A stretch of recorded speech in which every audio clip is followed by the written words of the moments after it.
Hello, welcome to day 234 of reading and praying through the Bible. Today we are reading Ruth chapter 2.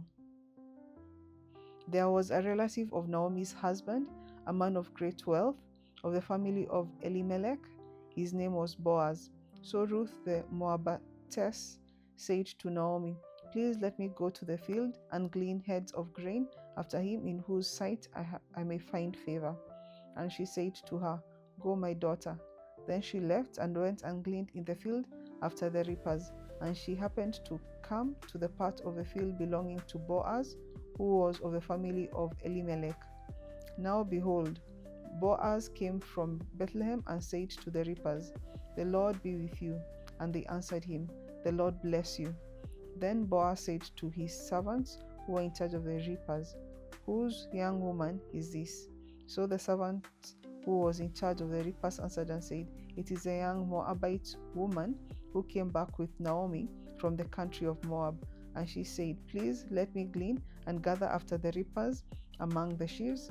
So she came and has continued from morning till now, though she rested a little in the house. Then Boaz said to Ruth, "You will listen, my daughter, will you not?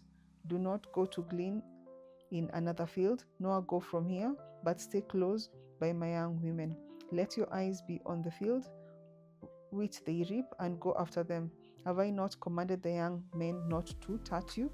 And when you are thirsty, go to the vessels and drink from what the young men have drawn." So she fell on her face, bowed down to the ground, and said to him, "Why have I found favor in your eyes, that you should take notice of me, since I am a foreigner?" And Boaz answered and said to her, "It has been fully reported to me all that you have done for your mother-in-law since the death of your husband, and how you have left your father and your mother and the land of your birth, and have come to a people whom you did not know before. The Lord repay your work, and a full reward be given you by the Lord God of Israel, under whose wings you have come for refuge."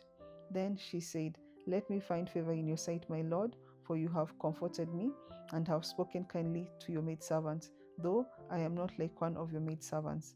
Now Boaz said to her at mealtime, "Come here and eat of the bread, and dip your piece of bread in the vinegar." So she sat beside the reapers, and he passed parched grain to her, and she ate and was satisfied, and kept some back. And when she rose up to glean, Boaz commanded his young men, saying, "Let her glean even among the sheaves, and do not reproach her. Also, let grain from the bundles fall purposely for her. Leave it that she may glean. Do not rebuke her." So she gleaned in the field until evening, beat out what she had gleaned, and it was about an ephah of barley. Then she took it up, went into the city, and her mother-in-law saw what she had gleaned.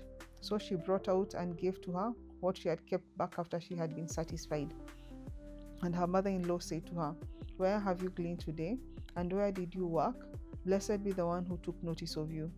So she told her mother-in-law with whom she had worked, and said, "The man's name with whom I worked today is Boaz." And Naomi said to her daughter-in-law, "Blessed be he of the Lord, who has not forsaken his kindness to the living and the dead." And Naomi said to her, "This man is a relation of ours, one of our close relatives." Ruth the Moabitess said, "He also said to me, 'You shall stay close to my young men until they have finished all my harvest.'" And Naomi said to Ruth, her daughter-in-law, "It is good, my daughter, that you go out with his young women, and that people do not meet you in any other field." So she stayed close by the young women of Boaz to glean until end of barley harvest and wheat harvest, and she dwelt with her mother-in-law.